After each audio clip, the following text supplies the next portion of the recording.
Hello, my name's Andy and this is my channel Modeloco. Okay, I just wanted a quick look at this for those that are going and those of us that can't make the event for whatever reason on a weekend. It's not good for me, but it's the floor plan for the Key Model World live show, which is on today and tomorrow. So I'm just going to point out for us model railway enthusiasts the main ones that I'd be going to, and maybe the main ones that you might want to look at as well. So a key here, we've got in green model railways, then yellow scale modelling displays, radio control displays, making and take stands, stands with demonstrations and trade stands, and then in red, of course, we've got the seating and the refreshments. I would be interested initially if I came running in, and I'd been to the loo, whatever, of course you lose her here, to have a look at Pete Wortman's Final Frontier. And I know he's saying now this is about as far as he's going to go, but you know what Pete's like.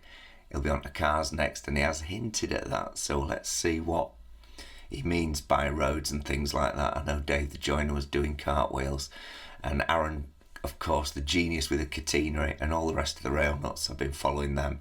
Brilliant. And of course here, behind the seating on B11, we have got the Class 37, I do believe, on display. Yes, it's 37108. So that's worth having a look at once you walk through those doors. And I'm going to use these going from A to D in no particular order. It's just the way they follow in this, and no favoritism really, but there's some people that I use, some I've never used, so I'm just going to hint them out. So first one I'd be going to if I was following this would be A4, which is Helgen, their stand.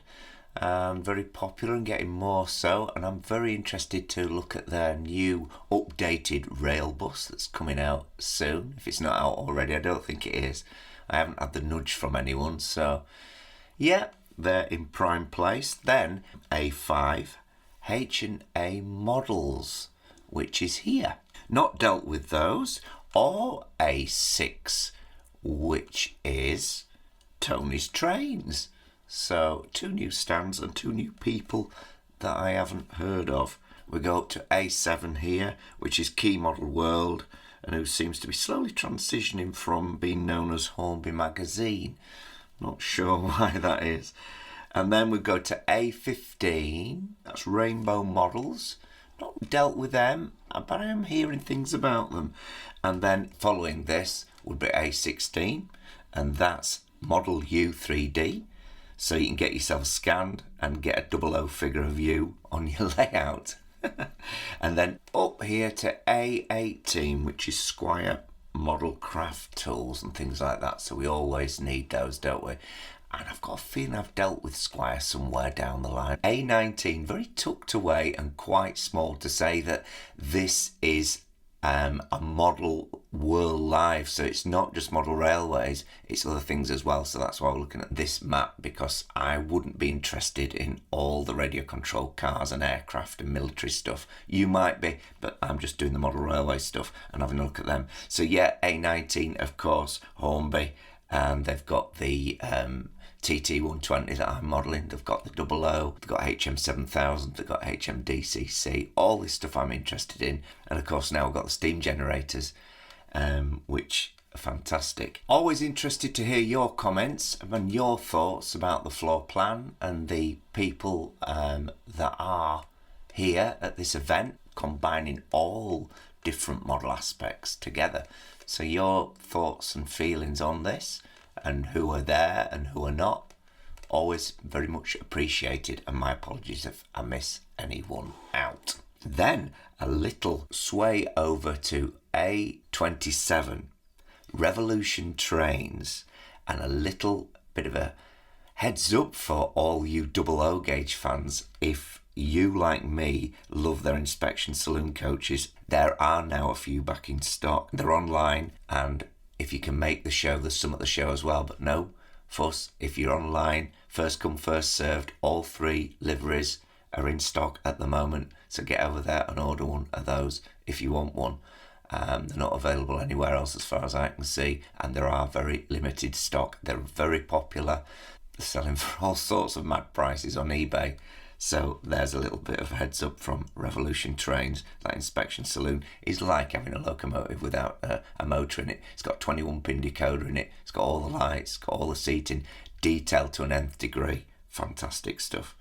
So then, of course, next on the line, I'd be heading over next door to A28, which is Gauge Master. Really knowledgeable company. They do follow. Of course, they've come with Rail Tech now, joined forces with them. So you've got a great brand there. Good solid retailer. It's been around for years. Then some people that I don't use. On A30, we've got Cavalex models. Then A31, we've got Elaine's Trains. And as I say, I haven't dealt with either of these. A37, Kerno Model Rail Centre, I haven't dealt with them before. But they're very established as well. And then A38, KMS Railtech, I haven't dealt with them. But again, a major concern and been going for quite a long time. So if I walk down this aisle, I'd definitely be giving Cheltenham Model Centre a visit, because I've dealt with these in the past. Very helpful on the phone, unlike some of the retailers, and when I get onto them, I'll just say I don't deal with them. 3 strikes and you're out with me, but these guys, great. Give them a visit. So A41, look at West Hill Wagon Works, of course. I'm not too keen on 3D printed magnetic couplings. I prefer the Hornby ones. Now they're moulded, but they have got some great accessories, and they've really taken the market by storm with the TT side as well. Of course, there's some eBay sellers out there doing it, but West Hill Wagon Works have grabbed onto it, and they are pioneers, and they have brought the magnetic couplings back. And maybe now the tolerances are getting better on NEM sockets. Things will have improved, and these 3D printed magnetic couplings might fit a lot better. And of course, whether you get Hornby or West Hill Wagon Works, they fit both ways round, whichever orientation you use your coaches in, if you get their elite couplings or you get the Hornby ones. Next are 2 Lofter B1, of course, because I do like Digitrains. Sometimes the people that I have got on the phone have been a bit aloof, but second time, same again. Third time, I've got a really helpful guy, so I do recommend them. They are experts in DCC and things like that. So yeah, I'm fond of those. Next, with a huge stand and a great walk round, so a main sponsor by the looks of things here, and given a good place, even though it's a little bit out of the way from the main thoroughfare, as it were. But B2, look at the size of that. It's Bachmann, and of course they've got their auto uncouplers coming out this July, and I'm very keen to see those in 00. But yeah, working fans and all that on their deluxe models. So that'll be interesting to see how that pans out. Give them a go. I'll be definitely going there. Then another one I haven't had any dealings with, so I can't comment on, but that's Malk's Models. And then B5 I have had dealings with, and they've got a real prime place, DCC Train Automation. And they're experts on the Euro side of stuff, moving vehicles, block detection and all that. Digitracks, they might be the ones who have caught Pete's eyes with regards to moving vehicles. We'll have to wait and see, because there's some good stuff, and have some good chats with the guys at DCC Train Automation. B10, big main place, not as big as Bachmann's, but it's right in the thoroughfare. But no, don't deal with the Cura scale. B11, as we've said, there's the Class 37. And of course things can change, and you might deal with different manufacturers, but sometimes some things about them put you off.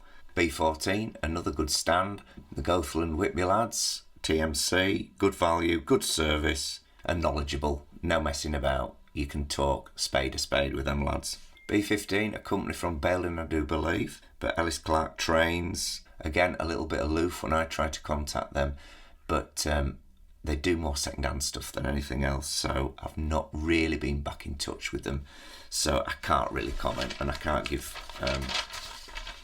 a view either way. B16, I haven't dealt with these guys, but Locomotion Models.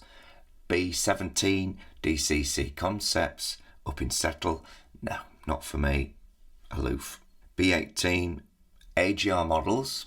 I've found these to be great value. Their online shop is great for the Dapol signals, the working signals, in N, scale or 00 gauge.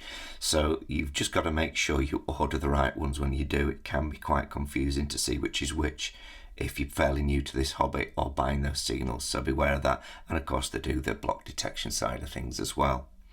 That's AGR Models. B19, another company I haven't dealt with. DCC Kits, Legoman Biffo, etc. And then, of course, C1, it's Pete Wortman and the Rail Nuts and the Final Frontier. Aaron the Catenary Master, Dave the Joiner, and not forgetting Dave in his flowery shirts. I'm sure he'll be running around somewhere with his camera, and the rest of the crew and the Final Frontier. Fabulous what they've done for model railways. Look at this. I'm sure Pete could get it to go a bit further. I could just see his face. As we can see, most of the model railway stuff is up here, but there is a bit down nestled in here. So Tamiya have got a bit of a paint stand here, I do believe. C9. They might be worth a look if you're into your paints and things. A lot of people do go for the paints, but I do like my Humbrol stuff from Hornby. C16 might be another one that you want to have a look at. I'd definitely give them a view if I was going. Aspire gives some models, some great second-hand models there in good and great and superb condition, and they're very informative.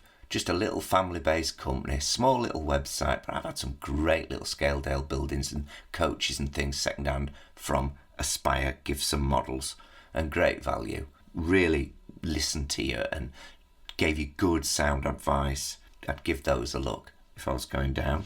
D5, Kite Lights, the fastest delivery service on the face of the planet for any company I've ever dealt with. And they do LED lights and products. Really well made. They're usually made out of steel and wire.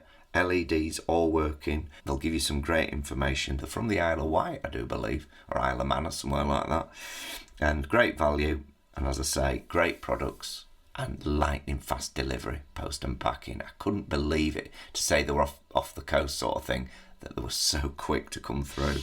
D47 here, UK departure boards, and I know Pete Wortman's using some on his Final Frontier. When I visited Making Tracks 1, but we're talking early days, and they weren't there then, but they were there on Making Tracks 2 and 3 or something, but the day I saw the video they weren't on. That's a real novel little idea if you want that sort of thing, giving real train times on a little LED display and announcements as well if you get the add-ons. Right, that's about it. I have noticed there's no knock, no prizer stand, and no figures on Pete's layout, so that might have something to do with it, I don't know. No follow cars. I've got the follow car system to be implemented at some time up in Lofthouse, so we'll have to see. The biggest surprise for me, unless I've missed it in my quick look through, please comment if I have, no Peco stand, which is really sad too, especially for us into TT120s 00, and of course they're a great British manufacturer, old school, but my goodness me, if you're into your flexible track, you know it's Peco. If you're into your Unifrog points, Electrofrog and all that, then Peco are the way to go for track work and things like that. So it's sad that Peco aren't there. I don't know why that is. I've approached Peco and been through to the shop, and there's a chap there who'll always ring you back, very quietly spoken, seems really laid back and chilled. You know, so we might have this coming through, might have that coming through. I did write to them and say when TT120 comes out, if you'll send me some track, because I've just laid all the track on my Modeloco lift from the house to the shed, which at that time was the same length, if not a bit longer than Making Tracks 1. So if you want to give me the track, I'll turn it to TT120. With hindsight, I'm glad I didn't, because it's lining the tracks up on a vertical fiddle yard that moves up and down. It has to stop very accurately. DCC train automation were very helpful in that regard in the past. So yeah, and of course it's a company that Charlie Bishop deals with a lot, and I can understand why. He'll give you great after sales service if you can get hold of him. He's a busy lad. That's it. So yeah, my other reservation was I was interested to see the floor plan, because I see some sort of constantly being the luckiest modelers in the world when it comes to Cura scale, and the most unlucky modelers in the world when it comes to Hornby, pushed to the back. Maybe I've just read in the latest Club Edition magazine that Martin Weaver seems to be a little bit set on going more into the sort of children's area of things, so getting children back involved. So I hope this doesn't, as I've said in one of my videos, doesn't infringe on TT120 plans and 00 and the models that they're coming out with, like the steam generators. Innovation at the forefront, and HMDCC innovation at the forefront. So really I'd have liked Hornby here, really, to be honest. But there we go, that's the floor plan for you, and that's my thoughts on it. Have a great time if you go down. Give us a mention if you do, because I can't be there. But that's Modeloco signing off. Please give us a thumbs up and subscribe to Modeloco for all things model railway. And happy modelling.